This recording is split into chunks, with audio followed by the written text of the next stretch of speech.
যদি আপনি নিজের জীবনে প্রকৃত বন্ধু নির্বাচন করতে চান তাহলে তার আগে দর্পণ আর ছায়া এই দুইয়ের বিশেষত্বর বিষয়ে জানাটা অত্যন্ত প্রয়োজনীয়। দর্পণ কি করে থাকে? যখনই আপনি দর্পণের দিকে তাকাবেন ও শুধুমাত্র আপনাকে সত্যের সাথে অবগত করাবে, ও আপনাকে কখনো মিথ্যে বলবে না। সেখানেই যদি ছায়ার কথা বলি তাহলে দেখুন ছায়া কি করে, সব সময় আপনার সাথে থাকে, কখনো আপনার সঙ্গ ত্যাগ করে না। এবার আপনার জীবনে যদি এমন কোনো বন্ধু আসে যে সবসময় আপনাকে সত্য কথা বলবে, আপনার অপগুণের বিষয়ে যদি আপনাকে বলে কিন্তু তাও সে সত্যিই বলবে, তাহলে তার উদ্দেশ্য কিন্তু আপনাকে দুঃখ দেওয়া নয়, সে আপনার অজ্ঞানতা, আপনার ভ্রম দূর করতে চায়। যদি আপনি কোনো অনুচিত পথে চলতে থাকেন তাহলে সে আপনাকে বাধা দিতে চায়।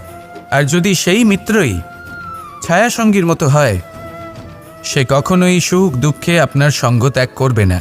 তার উদ্দেশ্য হলো সবসময় আপনাকে রক্ষা করা। তাই এরকম দর্পণ বা ছায়ার মতো কোনো বন্ধু যদি আপনার জীবনে আসে তাহলে তাকে কোথাও যেতে দেবেন না, সে আপনার জীবনকে সুখময় করে তুলবে। আর যদি আপনার জীবনে উপস্থিত বন্ধু এমন না হয় তাহলে তাকে নিজের থেকে দূরে করে দেওয়াই বাঞ্ছনীয়। তাহলে দর্পণ আর ছায়ার মতো প্রকৃত এবং ভালো বন্ধুকে নিজের জীবনে স্থান দিন আর আমার সাথে ভালোবেসে বলুন, রাধা রাধা। জল হলো জীবনের আধার। যদি জল না থাকে এই সংসারের জীবনের কোনো অস্তিত্ব নেই। এই জল হলো শুদ্ধ, পবিত্র। কিন্তু যখন এই জল পরিবেশের সংস্পর্শে আসে তখন ধুলো, ময়লা, কাদা এবং অন্যান্য বস্তু দ্বারা এই জল পূর্ণরূপে দূষিত হয়ে যায়। এবার যদি এই জলের শুদ্ধিকরণ করতে হয় তাহলে আমরা এই জলকে অস্থির হতে দিই না, তাকে স্থিরভাবে রেখে দিই। আর সেটা করলে সেই জল নিজে থেকেই সকল অশুদ্ধি ত্যাগ করে দেয়, নিজে থেকেই নিজেকে শুদ্ধ করে তোলে। এটা কিন্তু আমাদের মনের সাথেও হয়ে থাকে। এই সংসারে এত সমস্যার সম্মুখীন হয়েও কোথাও না কোথাও আমাদের এই মন মলিন হয়ে যায়, এতে নেতিবাচক ভাব জাগ্রত হয়। সেই মুহূর্তে আপনি কোনোভাবে রাগ করবেন না, মন খারাপ করবেন না, তাড়াতাড়ি কোনো সিদ্ধান্ত নেবেন না, কোনো প্রতিক্রিয়া দেবেন না। শুধু নিজের এই মনকে শান্ত করে রাখবেন, শান্ত মনে দিন যাপন করবেন। যদি এটা করেন তাহলে আপনি নিজে থেকেই বুঝতে পারবেন যে কি কি অশুভ ভাব আপনার মধ্যে জাগ্রত হয়েছে আর কি কি শুভ চেতনা আপনাকে জাগ্রত করতে হবে। আপনি নিজে থেকেই এমন পথ খুঁজে পাবেন যার দ্বারা এই অশুদ্ধি আপনি ত্যাগ করতে পারবেন। আসুন আমার সাথে ভালোবেসে বলুন, রাধা রাধা। আমাদের জীবনে আমরা যখনই এমন কোনো মানুষের সাথে পরিচিত হই যে বয়সে, পদে এবং আর্থিক দিক থেকে আমাদের থেকে পিছিয়ে, তখন আমরা সবাই খুব হীন নজরে তাদের দিকে দেখি। মনেই করি না যে সেই ব্যক্তির নিজস্ব একটা অস্তিত্ব রয়েছে, তার নিজেরও একটা মাহাত্ম্য রয়েছে। আমাদের মনেই হয় না যে আমাদের সামনে দাঁড়িয়ে থাকার যোগ্যতা আছে তাদের। চলুন আপনাকে একটা প্রশ্ন করি, শূন্যের নিজস্ব মূল্য কোথায়? আপনি বলবেন কিছুই না। শূন্যের আবার নিজস্ব মূল্য কোথায়? কিন্তু যখন এই শূন্যই কোনো সংখ্যার সাথে এসে যুক্ত হয়ে যায়, কোনো অঙ্কের সাথে এসে যুক্ত হয়ে যায়, তখন তার মূল্য অনেক গুণ বৃদ্ধি পায়। অর্থাৎ এই শূন্যের মূল্য অবশ্যই আছে। আর আমাদের জীবনেও এমন কিছু ব্যক্তি থাকেন, তাদের দেখে মনে হয় যে এদের কোনো মূল্যই নেই। কিন্তু যখন এই ব্যক্তি কারোর সাথে এসে জুড়ে যান তখন তার মূল্য সেই ব্যক্তির বৃদ্ধি ঘটায়। এই সংসারে এমন কোনো ব্যক্তি নেই যার কোনো মূল্য নেই। যদি আমরা ধনুকের কথা বলি তাহলে তার জন্য একটি দড়ির প্রয়োজন হয় যেটি প্রত্যঞ্চা হিসেবে ব্যবহৃত হয়। যদি প্রত্যঞ্চা না থাকে তাহলে ধনুকের কোনো মূল্যই থাকে না। যদি প্রত্যঞ্চা না থাকে তাহলে ধনুকের অস্তিত্ব অসম্পূর্ণ থেকে যায়। এই সংসারে যে কোনো ব্যক্তি হোক বা যে কোনো বস্তু হোক, প্রত্যেকের নিজস্ব একটি মূল্য আছে। তার সম্মান করুন, সামনে অগ্রসর হন আর আমার সাথে ভালোবেসে বলুন, রাধা রাধা। খুব বড় একটা প্রশ্ন করতে চলেছি, এই সংসারের সব থেকে বেশি সুখী কে? এবার কেউ বলবে সেই ব্যক্তি যিনি সব থেকে বেশি ধনী, যার কাছে সব থেকে বেশি ধন আছে, আভূষণ আছে, স্বর্ণ আছে। কেউ বলবেন কোনো রাজ্যের রাজা, কারণ তিনি শাসন করতে পারেন। তার আদেশ ছাড়া কোনো কাজ সম্ভব নয়, ইত্যাদি ইত্যাদি। এর উত্তর যদি আমি দিই, তাহলে এটুকুই বলবো, সংসারের সবথেকে সুখী ব্যক্তি হলেন তিনি যিনি সন্তুষ্ট। তার কাছে সন্তোষরূপী ধন আছে, যা তাকে সুখী রাখে। এবার এই সন্তুষ্টি সেটা কিভাবে আসে জীবনে? এটা আসে ধৈর্যের কারণে। ধৈর্যের এই অনুভূতি অত্যন্ত শক্তিশালী। এই ধৈর্যই কিন্তু আমাদের ধরিত্রীকে ধরিত্রী মাতা করে তোলে, কারণ ধরিত্রী মাতা ধারণ করেন, সহ্য করেন, ধৈর্য ধরেন এবং নিজের কর্ম করতে থাকেন। সেটা ধৈর্যই ছিল মাতা সীতার মধ্যে, যা রাবণের অন্ত করে দিল। এই ধৈর্যের কারণেই নারায়ণ কূর্ম অবতার ধারণ করেছিলেন, বড় একটা পর্বতকে পৃষ্ঠে ধারণ করেছিলেন এবং সমুদ্র মন্থনকে সম্ভব করেছিলেন। সেই জন্য সর্বপ্রথম মনের মধ্যে ধৈর্যকে নিয়ে আসুন। এই ধৈর্যই আপনাকে সন্তুষ্টির পথে নিয়ে যাবে, আর এই সন্তুষ্টি আপনাকে লোভ, মোহ এবং লালসার পথ থেকে দূরে নিয়ে সুখের পথে নিয়ে যাবে। আর তখন এই মন প্রসন্ন হয়ে বলবে, রাধা রাধা। মানুষ যখন কোনো শক্তি লাভ করে তখন সে নিজেকে বলশালী মনে করে। শক্তি লাভ করলেই তার মধ্যে অহংকার চলে আসে, অভিমান চলে আসে। তার কারণ হলো সে একটা সহজ কথা বুঝতেই পারে না। এই সব যা হচ্ছে সময়ের জন্য হচ্ছে। সময়ের থেকে বেশি বলশালী আর কেউ নেই। এই সময়ের জন্যই রাবণ ভক্তি দ্বারা কৈলাস পর্বত তুলে নিয়েছিলেন। আবার সেই সময়ের জন্যই, সেই কারণেই রাবণকে বধ হতে হলো। তার সাথে সাথে রাক্ষস কুলও ধ্বংস হয়েছিল এবং লঙ্কাও ভস্ম হয়ে গেছিল। দেখতে গেলে জন্ম থেকে মৃত্যু পর্যন্ত এই যে সময়, সেটাই হলো জীবন। কিন্তু তার মধ্যেও যা সময় আসে কোনো কারণেই আসে। সেই সময় আমরা যাপন করে কিছু শিখতে পারি। তাই আজ যে সময় আপনার হাতের কাছে আছে তাকে মুষ্টিবদ্ধ করে রাখুন, তাকে সামলে রাখুন, তাকে সংযত করে রাখুন, অনুভব করুন, তার থেকে কিছু শিখুন, তাকে কোনোভাবেই ব্যর্থ হতে দেবেন না। আর এটা জেনে রাখুন যে ভবিষ্যতে যা কিছু হতে পারে, যা কিছু হতে চলেছে, সেটা না আপনি জানেন আর না তা আপনার বশে রয়েছে। সেই জন্য আজ অহংকার বা অভিমান করে নিজের ভবিষ্যতের ক্ষতি করবেন না, সেই অনর্থ ঘটাবেন না। এটাই হলো সময়ের অর্থ। আসুন আমার সাথে ভালোবেসে বলুন, রাধা রাধা। মানুষ চিরকাল বড় মানুষ হয়ে উঠতে চায়, সবসময় সেই নিয়ে কল্পনা করে। কিন্তু প্রশ্ন হলো এটাই যে মানুষ বড় কখন হতে পারে? যখন সে ধনী হয়ে ওঠে, নাকি যখন তার কাছে সম্মান থাকে, নাকি যখন রূপবান হয় বা অধিক শক্তিশালী হয়? মানুষ বড় মানুষ তখনই হতে পারে যখন বিপদের সময় সে অন্য কোনো মানুষের পাশে এসে দাঁড়ায়। তাই সর্বপ্রথম এইটা শিখুন।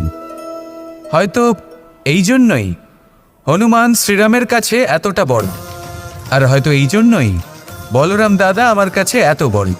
যদি আপনিও জীবনে বড় হয়ে উঠতে চান, তাহলে কারোর সাথে তার দুঃখের সময়, তার সংকটের সময় তাকে সঙ্গ দিন আর পাশে এসে দাঁড়ান। এই মন প্রসন্ন হয়ে বলবে, রাধা রাধা।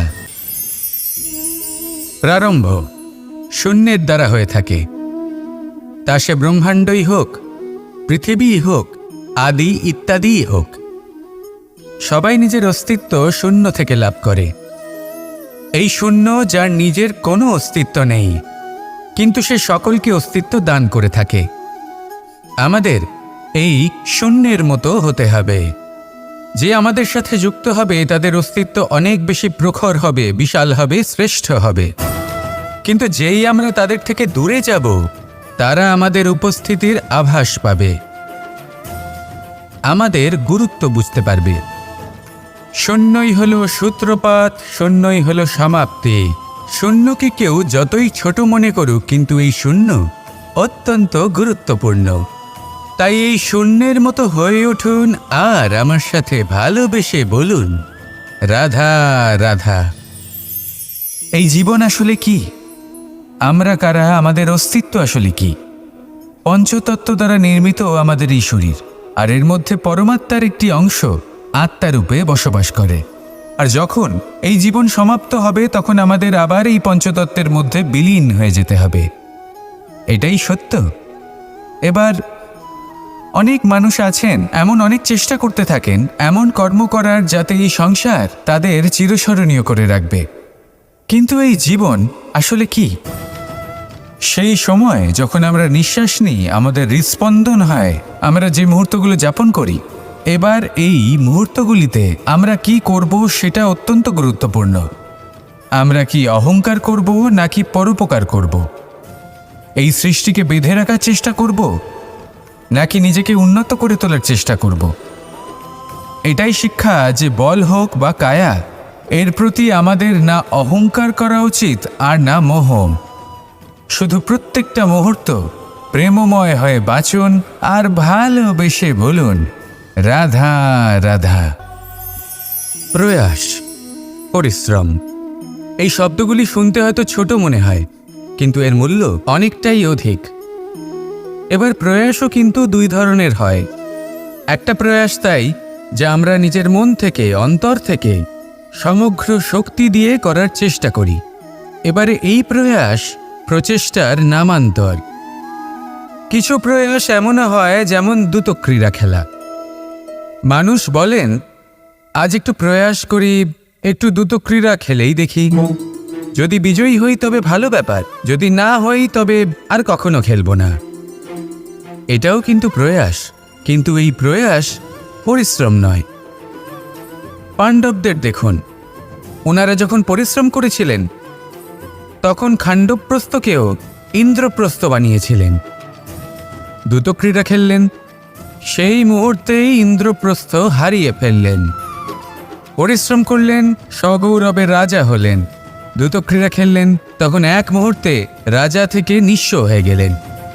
সারমর্ম এটাই যে দ্রুতক্রীড়া কখনো কখনো আপনার মিত্র হতে পারে, কখনো সে আপনাকে বিজয়ী করতে পারে, কিন্তু প্রয়াস এবং পরিশ্রম যখন একসাথে মিলিত হয় তখন তা সর্বদাই আপনার সাথে থাকে। প্রয়াস করতে থাকুন, পরিশ্রম করতে থাকুন, আর আমার সাথে ভালোবেসে বলুন রাধা রাধা। আমি এইভাবে প্রত্যেক দিন নিজের সাথে কিছুটা সময় অতিবাহিত করি, সুচিন্তা করি, কারণ আমি এটা মনে করি যে আমার প্রতিদ্বন্দ্বী অন্য কেউ নয় বরং আমি নিজেই। আর আমি চেষ্টা করি যে আমি যেন নিজেকে নিজের থেকে বেশি শ্রেষ্ঠ করে তুলতে পারি। তাই প্রতিদিন আমি আকলন করি নিজের কর্মের, যে কাল আমি কি উচিত করেছি কি অনুচিত করেছি, যে ভুল আমি করেছি তা আজকে কি করে শুধরে নিতে পারি। যে শ্রেষ্ঠ কর্ম আমি কাল করেছি আজও সেই শ্রেষ্ঠ কর্ম আমাকে করতে হবে। শুধু এই প্রক্রিয়াতেই আমি নিজেকে শ্রেষ্ঠ ব্যক্তি, শ্রেষ্ঠ রাজা, একজন শ্রেষ্ঠ পিতা, পুত্র করে তুলি। এইভাবেই আমি একজন শ্রেষ্ঠ মানুষ হয়ে উঠি। আপনিও এই কথা মনে রাখবেন যে আপনার প্রতিস্পর্ধা অন্য কারোর সাথে নয় বরং নিজের সাথে। তাই নিজের কর্মের আকলন করুন, নিজের মধ্যে যে দোষ আছে তা ত্যাগ করুন, নিজেকে শুধরে ফেলুন। এই মন সবসময় সুপ্রসন্ন থাকবে এবং লক্ষ্য প্রাপ্ত করে বলবে রাধা রাধা। কখনো কোনো পাখিকে দেখেছেন? যখন সে প্রথমবার উঠতে চেষ্টা করে সে বাসা থেকে মাটিতে পড়ে যায়, কিন্তু সে হার মানে না, চেষ্টা করতে থাকে, করতেই থাকে, ডানা ঝাপটাতে থাকে, আর তারপর সে উড়তে শেখে। গোল শালগ্রাম শিলাকে দেখুন, পর্বত থেকে খসে পড়ে, ধাক্কা খায়, জলের প্রবাহ দ্বারা ঘর্ষিত হয়, তারপরে তা শালগ্রামে পরিণত হয়। ভেবে দেখুন, যদি কোনো পাখি প্রথমবার উড়তে গিয়ে এটা ভাবে যে না না, যদি আমি পড়ে যাই তবে, আমার যদি আঘাত লাগে তবে, আর যদি ভয়ের কারণে সে শুরুই না করতে পারে, চেষ্টাই না করে, তাহলে কি সে উড়তে শিখবে? কখনোই নয়। এটাই আমাদের শিখতে হবে, প্রারম্ভ করতে হবে। তা অত্যন্ত গুরুত্বপূর্ণ। যখন আমরা কিছু শুরু করি তখন ভয় করে, কিন্তু যদি এটা না করেন জীবনে কখনো সামনে এগোতেই পারবেন না। হতেই পারে প্রারম্ভ করার পরে আপনি পড়ে যাবেন, বারবার নিচে পড়ে যাবেন, কিন্তু যদি নিরন্তর চেষ্টা করতে থাকেন তাহলে একদিন না একদিন আপনি অবশ্যই সফল হবেন। এই শুরু করাটাই সব থেকে বেশি কঠিন। এর দ্বারা ভয়ভীত হবেন না। আসুন আর আমার সাথে ভালোবেসে বলুন, রাধা রাধা। এই সংসারে নির্মাণের বিষয়ে জ্ঞান লাভ করার পূর্বে ধ্বংসের বিজ্ঞান বুঝে নেওয়াও খুব প্রয়োজনীয়। যখনই আমরা ব্যায়াম করি তখন কি হয়, আমাদের পুরনো মাংসপেশি নষ্ট হয়ে যায় এবং সেই মাংসপেশির স্থানে আমরা নতুন মাংসপেশির নির্মাণ করে থাকি। যেমন একটা নতুন ইমারত গড়ে তোলবার পূর্বে পুরাতন ইমারতকে ভঙ্গ করে দিতে হয়, তবেই তো সেই স্থান সজীব হবে, ঠিক কিনা? এবারে জ্ঞান এবং বিজ্ঞান ছাড়াও এমন কিছু আছে যা কিনা অত্যন্ত গুরুত্বপূর্ণ। তা হলো সীমা পার করে যাওয়া। এই যে সীমা, এই যে নিয়ম, তা মানুষের জন্যই বানানো, তাকে নিয়ন্ত্রণ করার জন্য তৈরি করা হয়েছে। এমন অনেক সীমা, এমন অনেক নিয়ম মানুষের জন্য অত্যন্ত মঙ্গলকারী। কিন্তু কিছু এমন সীমা আছে, কিছু এমন নিয়ম আছে যা মানুষের লঙ্ঘন করে যাওয়া অতি আবশ্যক। যতক্ষণ না এই সীমা লঙ্ঘন করছেন, নিজের নতুন অস্তিত্বকে খুঁজেই পাবেন না, সেই স্থানে পৌঁছতেই পারবেন না যেখানে সংসার তাকে চিরস্মরণীয় করে রাখবে। সেই জন্য জীবনে যাই করবেন, সীমা অতিক্রম করে যান। যদি পরিশ্রম করেন তাহলে সীমা অতিক্রম করে পরিশ্রম করুন।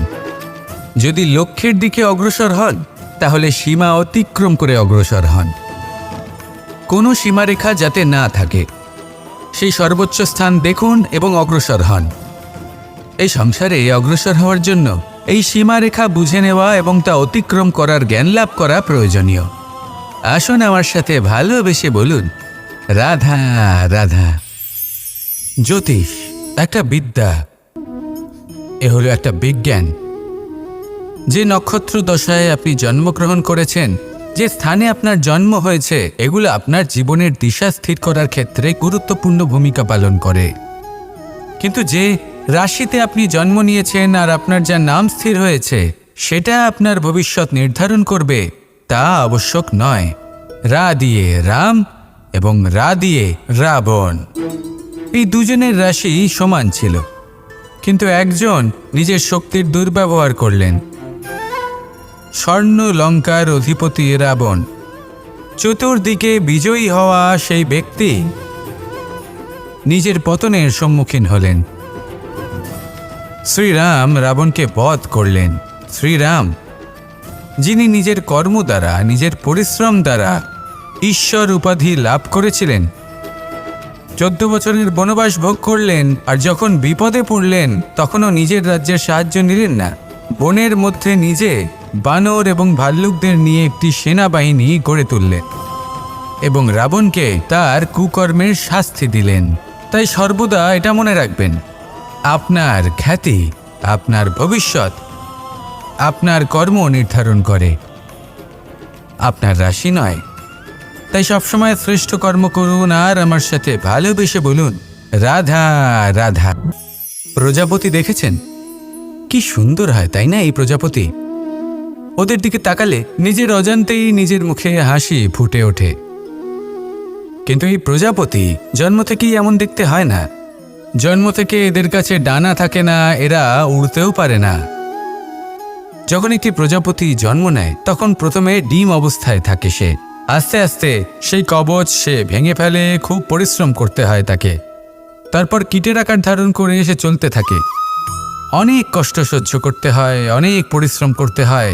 তারপর তার রূপ বদলে যায়, তারপরে তার ডানা গজায়, তারপরে সে উড়তে পারে। এই নিরন্তর পরিশ্রমই সাফল্যের মূল মন্ত্র হয়। কখনো কখনো প্রতিভাও কম পড়ে যায় যদি নিরন্তর পরিশ্রম না করা হয়, যদি সমর্পণের ভাব মনে না থাকে, দৃঢ় নিষ্ঠা না থাকে।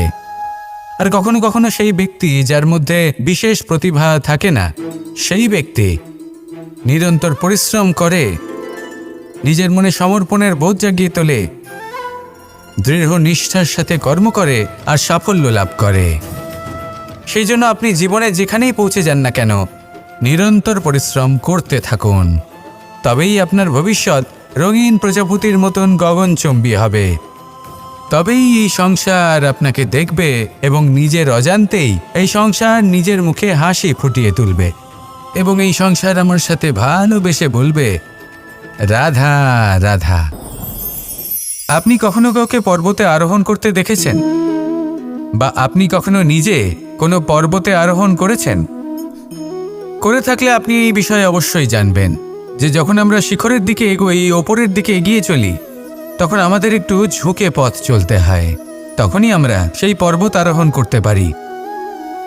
কিন্তু যে ব্যক্তি নিচের দিকে ফিরে আসছেন, তিনি কিন্তু ঝুঁকে চলেন না, তিনি দৃঢ়ভাবে সোজা হয়ে নিচে নামেন। এই ভারসাম্য বজায় রাখার এই খেলাতে সংসারের একটা সার লুকিয়ে রয়েছে। যদি আপনিও জীবনে উঁচুতে উঠতে চান, শিখরে পৌঁছতে চান, তাহলে আপনাকেও নত হয়ে বিনম্র হয়ে সামনে এগোতে হবে। সেখানে যদি আপনি বুক চিতিয়ে উদ্ধতভাবে অহংকার বোধ নিয়ে চলতে থাকেন, সেখান থেকেই আপনাকে নিচে নামতে হবে। কোনো ব্যক্তি তার বিনম্র স্বভাব দেখেই বোঝা যায় যে সেই ব্যক্তি সাফল্যের শিখর দেশে আরোহণ করছে নাকি নিচে তথা খাদের দিকে যাত্রা করছে। তাই সবসময় বিনম্র থাকুন, শ্রেষ্ঠ কর্ম করুন, পরিশ্রম করুন, আর আমার সাথে ভালোবেসে বলুন রাধা রাধা। কর্ণ, সূর্যপুত্র কর্ণ, স্বয়ং সূর্যের পুত্র, দেবী কুন্তীর প্রথম পুত্র। সেই কর্ণ যার একটি বাণ আমার রথকে, সেই রথ যার উপর মহাবলী অর্জুন বিরাজমান ছিলেন, যার পতাকায় স্বয়ং হনুমান ছিলেন, সেই রথকে তার একটি বাণ ধসিয়ে দিতে পেরেছিল।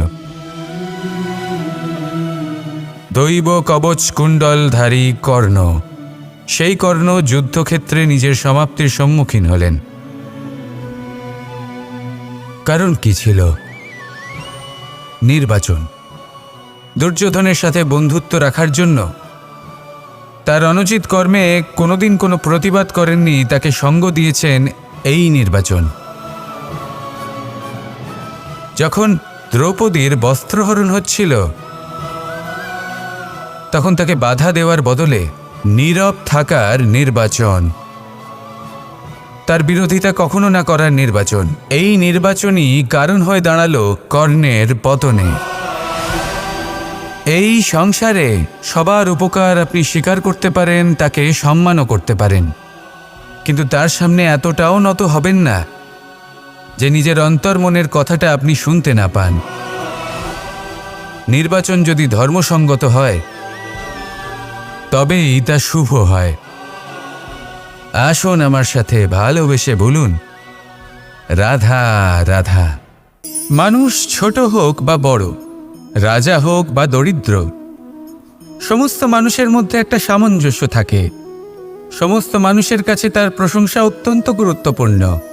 সে খুবই প্রসন্ন হয় যদি আপনি তার প্রশংসা করেন, কিন্তু আপনি যদি তাকে এটা বলেন যে এটা তোমার ভুল ছিল, তোমার কিছু খামতি ছিল, তখন সেটা সে মানতে রাজিই থাকে না।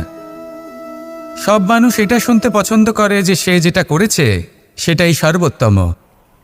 এবার আমি আপনাকে একটা কথা বলি, এই হলো নিন্দা, এই হলো প্রশংসা, আর এই হলো সত্য, যা সবার থেকে উচ্চস্থানীয়। সেই জন্য মানুষ আয়না দেখে।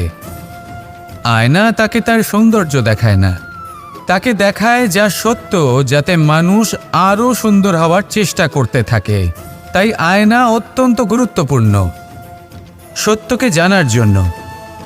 জীবনে নিন্দুকের মাহাত্ম্য প্রশংসকের মাহাত্ম্যের থেকে অনেক বেশি। কেন? কারণ তারা আপনাকে আপনার খামতি দেখায়, আপনার ভুলগুলো বুঝিয়ে দেয়, আপনাকে একটা সুযোগ দেয় নিজেকে শুধরে নিতে, নিজেকে আরও শ্রেষ্ঠ করে তুলতে, যা প্রশংসক করতে পারে না।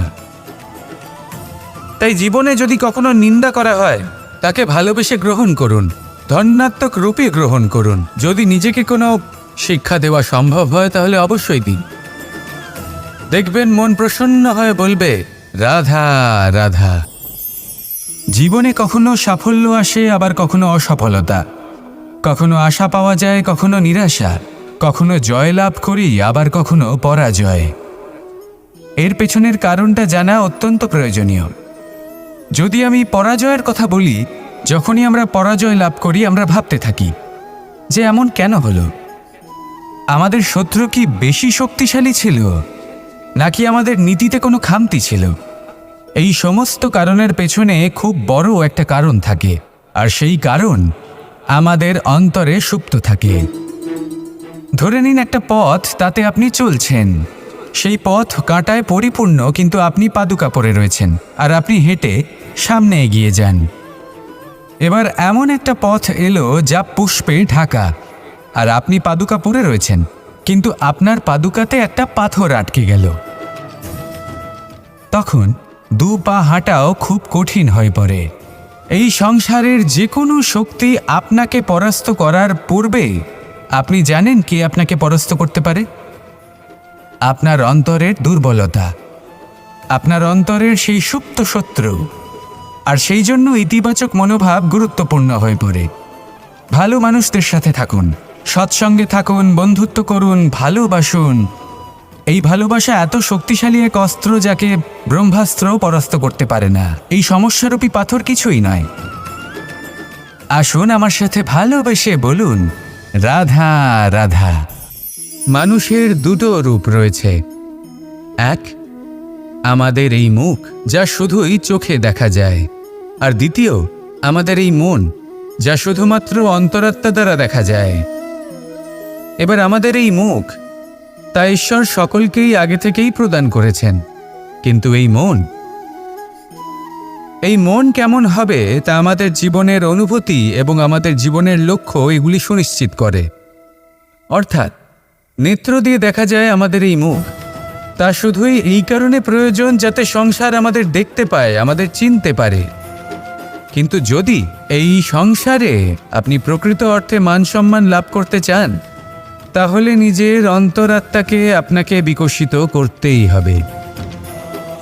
দেখুন, কথায় আছে এই যে অসুর, তা শারীরিকভাবে উপস্থিত নয়, তা মনের মধ্যে থাকে। যদি এই মন থেকে অসুরকে বের করে দেওয়া যায়, তাহলে শরীরে তা উপস্থিত থাকবেই না। তাই মনকে শুদ্ধ করুন আর আমার সাথে ভালোবেসে বলুন, রাধা রাধা। মানুষ যখনই একে অপরের সামনে নিজেদের হৃদয়ের ভাবনা প্রকাশ করে, তখন এক অত্যন্ত প্রভাবশালী মাধ্যম তারা ব্যবহার করে, যাকে ভাষা বলা হয়। এবার আমি দেখেছি যে একজন মানুষ অনেকগুলো ভাষাতেই নিপুণ। আমি এটাও দেখেছি যে মানুষ অনেকগুলো ভাষায় কথা বলে, কখনো কখনো অনেক ভাষা মিলিত করে তার প্রয়োগ করে, উচিত প্রকারে তাকে ব্যবহার করে না, না সেটাকে সম্মান করে, আর না ভাষাকে শুদ্ধ রাখে। আর এটা হলো অনুচিত। যদি ভাষাকে শুদ্ধ রাখেন, তাহলে ভাষা আপনার চরিত্রকে শুদ্ধ রাখবে, তা আপনার একাগ্রতা বাড়িয়ে তুলবে। এই প্রত্যেক ধ্বনিকে অনুভব করে যদি আপনি শব্দের উচ্চারণ করেন, ভাষাকে প্রয়োগ করেন, তাহলে আপনিও আনন্দ পাবেন, আর যিনি শুনছেন সেই ব্যক্তির কানেও মধুর শব্দ বাজবে। তাই মনে রাখবেন, যে ব্যক্তি ভাষার পবিত্রতাকে সম্মান করে, তাকে সংসারও সম্মান করে। ভাষাকে শুদ্ধ এবং পবিত্র রাখুন, তাহলে ভাষা আপনার চরিত্রকেও শুদ্ধ এবং পবিত্র রাখবে। আর এই মন সুপ্রসন্ন হয়ে বলবে, রাধা রাধা। এ হলো রামায়ণের সময়কালের কথা। সেতু নির্মাণ করার কাজ চলছিল। সমস্ত বানর সেনা এই কাজে নিযুক্ত হয়েছিলেন। বড় বড় পাথর তুলে নিয়ে এই বানর সেনা সমুদ্রে ফেলছিলেন। এই কাজ চলছিল। এমন সময় ছোট্ট একটা কাঠবিড়ালি এলো। ছোট ছোট মাটির ডেলা হাতে নিয়ে সাগরের কাছে যাচ্ছিল, আর বড় বড় পাথরের পাশে রেখে দিচ্ছিল। যথাসম্ভব সেখানে রেখে আসছিল। সারা দিন ধরে সে এই পরিশ্রম করেই যাচ্ছিল। এবার শ্রীরাম তার এই কাজ দেখতে পেলেন। সেই ছোট্ট কাঠবিড়ালিটিকে নিজের হাতে তুলে নিলেন এবং অত্যন্ত ভালোবেসে তার পিঠে হাত বুলিয়ে দিলেন। কথায় আছে যে কাঠবিড়ালির পিঠে যে দাগ আছে, সেই 3টি দাগ এসেছে শ্রীরামচন্দ্রের 3 আঙুলের থেকে। যে কাজ আপনি করছেন তাতে সমস্ত শক্তি প্রয়োগ করুন, যতটা আপনার সামর্থ্য রয়েছে। যতটা আপনার প্রতিভা রয়েছে সম্পূর্ণভাবে উৎসর্গ করে দিন। ঠিক এমনভাবে কর্ম করুন। সেই কাঠবিড়ালি কিন্তু তাই করেছিল। সেই জন্য শ্রীরামের সাথে সেও সেই কাহিনীতে অমর হয়ে গেছিল। সম্পূর্ণ শক্তি প্রয়োগ করুন, সম্পূর্ণ সামর্থ্যের সাথে কর্ম করুন, কারণ এটাই হলো শ্রেষ্ঠ পথ কোনো কর্ম করার। আসুন আমার সাথে ভালোবেসে বলুন, রাধা রাধা। এই সংসারে যখন সাফল্যের পথে আপনি অগ্রসর হবেন, তখন আপনার পরিশ্রম, একাগ্রতা, সাহসের সাথে সাথে সমাজের মানসিকতাও সহ্য করতে হবে। প্রত্যেক ব্যক্তি কিছু না কিছু ভাবেন, কিছু না কিছু বলেন। কিছু মানুষ এমন আছেন যারা ভাববেন যে আপনি কিছুই করতে পারবেন না। তারা আপনার নিন্দা করবেন, আর এই নিন্দার কথা ভেবেই আমরা ভয়ভীত হয়ে পড়ি। সেই কারণে নিজেদের আশা, নিজেদের বিশ্বাস হারিয়ে ফেলি। এবার যদি সেই নিন্দার ভয়ে আমরা লক্ষ্যচ্যুত হই, তাহলে সেটা অনুচিত। সেই জন্য জীবনে শুধু পরিশ্রম করতে থাকুন, সামনে এগোতে থাকুন। যেই দিন আপনি আপনার লক্ষ্য লাভ করবেন, সেই প্রত্যেক ব্যক্তি যারা নিন্দা করছিলেন তাদের দৃষ্টি আপনা থেকেই পাল্টে যাবে, ঠিক কিনা? এই সংসারকে যা প্রাণ চায় তাই বলতে দিন। যদি আপনি কারোর কথা শুনতে চান, তাহলে নিজের অন্তরের কথা শুনুন। সেটাই আপনাকে উচিত পথে নিয়ে যাবে। সামনে অগ্রসর হতে থাকুন, পরিশ্রম করুন। এমন একটা দিন আসবে যেদিন এই নিন্দুক ব্যক্তিরা আপনার লক্ষ্যপ্রাপ্তির উদাহরণ সবাইকে দেবে। আসুন আমার সাথে ভালোবেসে বলুন, রাধা রাধা। মানুষ সুখী জীবনযাপনের প্রতি এতটাই অভ্যস্ত হয়ে পড়ে যে একটা ছোট্ট সমস্যা এলেই সে সবার থেকে সাহায্য চাইতে শুরু করে দেয়। সে সাহায্য লাভও করে এবং সেই সংকট থেকে সে বেরিয়েও আসে। কিন্তু এই সাহায্য কিছু মুহূর্তের, আর কিছু মুহূর্তের হলো এই দুঃখ। এই দুই মুহূর্তের সাহায্যের জন্য আজীবন আপনি তার কাছে ঋণী হয়ে থাকেন। আর মানবিকতার খাতিরে আপনার মনে কৃতজ্ঞতা জেগে ওঠে। আর সেই কৃতজ্ঞতা বোধ হলো যে আপনি কখনো সেই ব্যক্তিকে ছাপিয়ে যেতেই পারবেন না। সেই জন্য জীবনে সবসময় চেষ্টা করবেন নিজেকে প্রস্তুত রাখতে, সেই সব সমস্যার জন্য, সেই সব বাধার জন্য যেগুলো আপনার জীবনে আসতে পারে। ততক্ষণ সাহায্য চাইবেন না যতক্ষণ না অন্য কোনো পথ না থাকছে। সাহায্য চাওয়া অনুচিত নয়, কিন্তু সাহায্য চাইলে এবং সাহায্য পেলে আপনি আজীবন কৃতজ্ঞ এবং ঋণী হয়ে থাকবেন। আর তারপর একদিন আপনি পরিবর্তন দেখতে পাবেন যে কিভাবে আপনি ছোট ছোট সমস্যার জন্য সাহায্য না চেয়ে বড় বড় সমস্যার সম্মুখীন হতে প্রস্তুত হয়ে গেছেন। এটাই হলো সংসারের নীতি। এটাই পালন করুন আর আমার সাথে ভালোবেসে বলুন, রাধা রাধা। এমন অনেক মানুষ আছেন যারা আমাকে ভগবানের পরিভাষা জানতে চান, যে ভগবান আসলে কি, তিনি কেমন। এবার দেখুন, ভগবান হোক বা আপনার স্বপ্ন হোক বা আপনার লক্ষ্য হোক না কেন, সেই লক্ষ্য তখনই পূর্ণ হয়, তখনই তাকে লাভ করা সম্ভব যখন আপনার দৃষ্টিভঙ্গি মঙ্গলময় হয়। যখন আপনি নিজে মনে করবেন যে আমি যেটা পেতে চাইছি তা শুভ। উদাহরণস্বরূপ, কোনো পাখিকে দেখুন, সে গাছের ডালে বসে এবং সেখানেই বিশ্রাম করে, কিন্তু পড়ে না। কেন? কারণ ওর বিশ্বাস যে যে শাখার ওপরে ও বসে আছে সেটাই হলো ওর বাসস্থান। যদি আপনি বিশ্বাস করেন তাহলে আপনি পাথরের মধ্যেও ভগবান দর্শন করতে পারবেন। আর যদি বিশ্বাস না থাকে, তাহলে যদি ভগবান সামনে দাঁড়িয়েও থাকে তবেও আপনার বিশ্বাস হবে না। তাই বিশ্বাস করতে শিখুন। এই বিশ্বাসের আধারেই আপনি সেই সব কিছু পাবেন যা আপনি পেতে চাইছেন। আসুন আমার সাথে ভালোবেসে বলুন, রাধা রাধা। গুরু, যিনি পথ দেখান, আমাদের জীবনে অত্যন্ত গুরুত্বপূর্ণ, অত্যন্ত আবশ্যক। কিন্তু কিছু মানুষ মনে করেন যে গুরুর কোনো প্রয়োজন নেই, কারণ এই সমগ্র জ্ঞান মানুষের অন্তরেই নিহিত রয়েছে। এবার প্রশ্ন এটাই, যদি সমস্ত জ্ঞান মানুষের অন্তরে নিহিত থাকে তাহলে গুরুর কি প্রয়োজন? আর যারা আজ পর্যন্ত গুরুকে মেনে এসেছেন তারা কি অনুচিত করেছেন? এর উত্তর আমি আপনাকে দেব একটা উদাহরণ দ্বারা। একটা কাঠ যা জ্বলনশীল।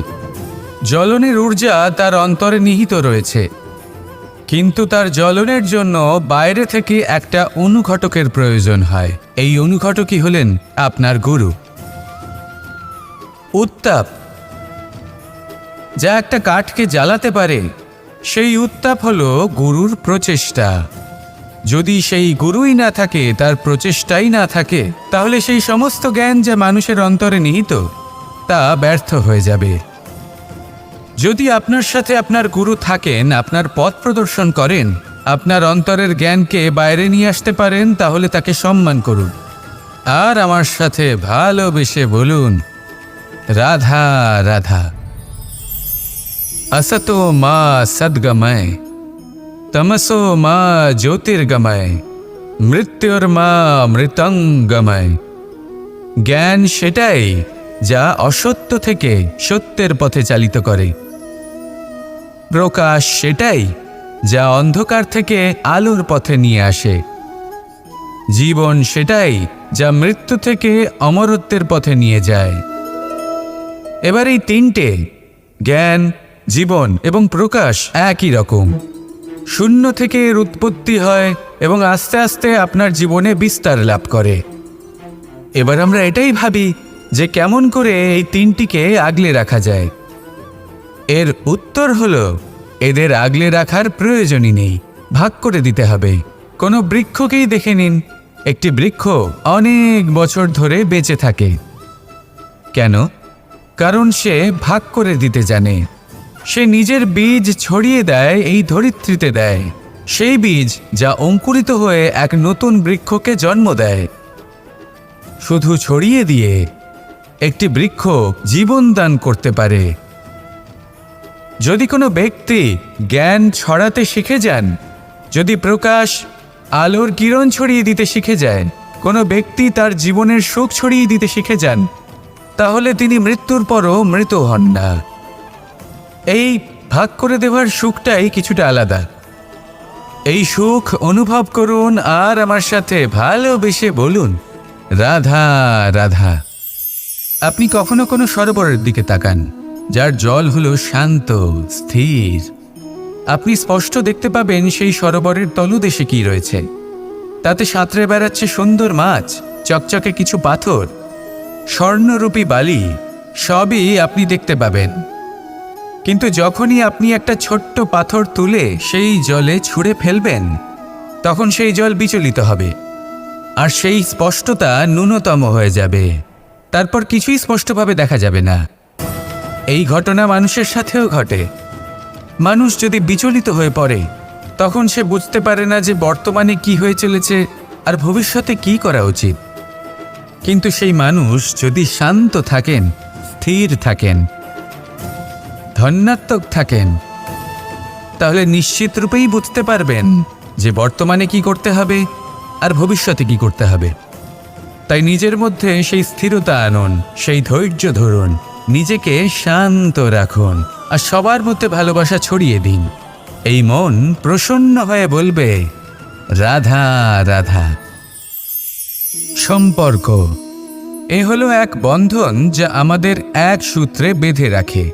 কিন্তু এমন কিছু ব্যক্তি থাকেন যারা এই সম্পর্কের বিষয়ে নিজস্ব একটা ধারণা করে ফেলেন যে সম্পর্ক এরকম হওয়া উচিত, সম্পর্ক সেরকম হওয়া উচিত। আমি এই সম্পর্কের জন্য কত কিছু করেছি এই ব্যাখ্যা করতে থাকেন আর তার বদলে অনেক কিছু প্রত্যাশাও করেন। কিন্তু সত্য হলো এটাই যে সব সম্পর্ক একরকমের হয় না, কিন্তু প্রত্যেক সম্পর্কের একটা বিশেষত্ব থাকে। যেমন চোখ আর নাকের এই সম্পর্ককেই দেখুন। চোখের সব থেকে কাছে কে আছে?